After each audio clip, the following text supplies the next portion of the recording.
नमस्कार दोस्तों, स्वागत है आपका YouTube चैनल कंपटीशन बॉस पर। मैं हूं नीतेश। दोस्तों, 69,000 शिक्षक भर्ती के मामले में एक अच्छी खबर है, लेकिन इस खबर को अच्छा कहें या बुरा ये डिसाइड आप करना। इसके सारे एस्पेक्ट्स मैं आपको बता देता हूं। और दूसरा जो इशू रहेगा वो ये रहेगा कि इस भर्ती को क्लियर होने में कितना टाइम लगने वाला है और कौन कौन से बिंदु हैं जिसके आधार पर ये फिलहाल अटक रही है और आगे इसकी स्थिति क्या रहने वाली है। ये सारे बिंदुओं पर हम यहाँ चर्चा करेंगे इस वीडियो में। अगर वीडियो पसंद आए तो लाइक और शेयर जरूर कर देना, चैनल को सब्सक्राइब भी कर लेना। तो यहाँ सबसे पहले एक इम्पोर्टेंट बिंदु है, जिन भाई बहनों ने अपने फॉर्म में गलतियां कर दी थी उनके लिए पीएनबी ने जवाब दिया था कि किसी भी तरीके से गलती सुधारने का मौका नहीं देंगे। ये उनका फाइनल डिसीजन था। अब जब ये डिसीजन था तो फिर बदला क्यों और बदला किस तरीके से कि हर कैंडिडेट को, हर मेरे भाई बहन को बहुत बड़ा नुकसान होने वाला है और ये नुकसान सीधा सीधा आर्थिक तौर पर हो रहा है।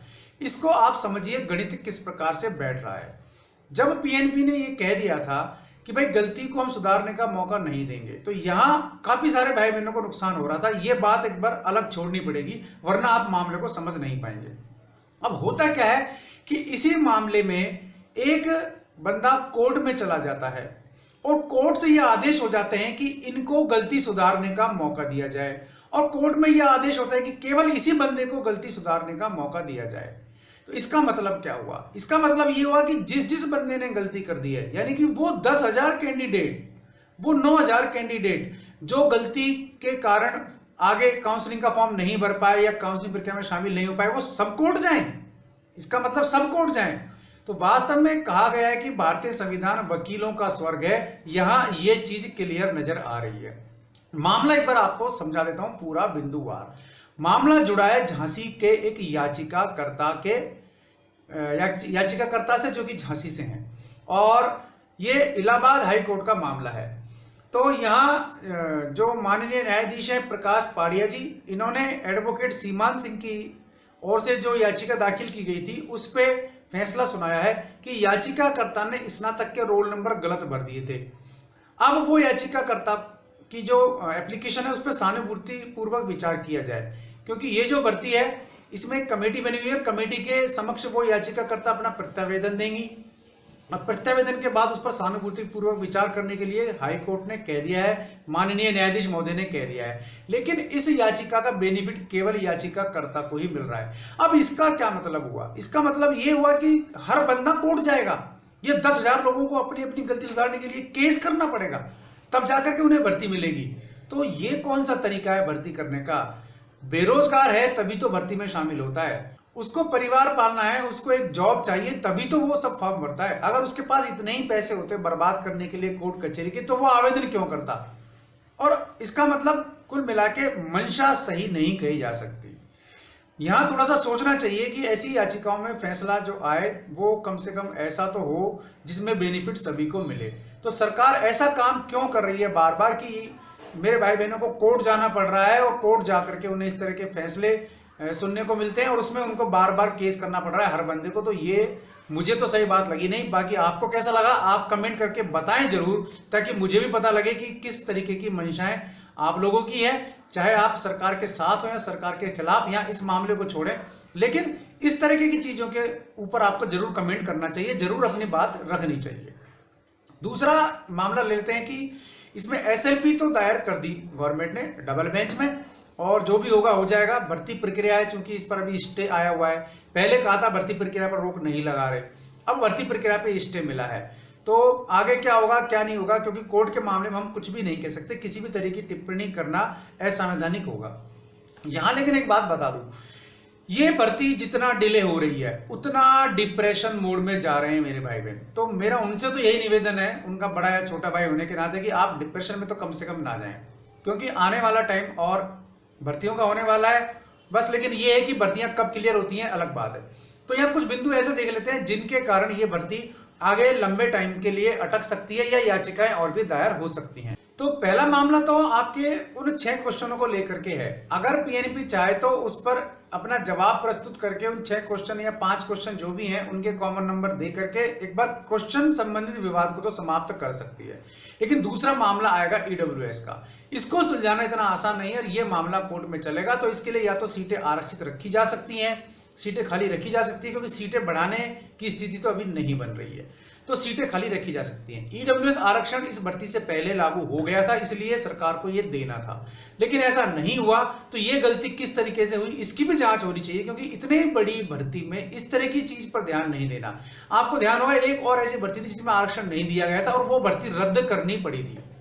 वहां नाम फिलहाल मैं भूल रहा हूं, लेकिन उस पर मेरा वीडियो बनाया हुआ है, क्योंकि कई बार चीजें दिमाग से निकल जाती है।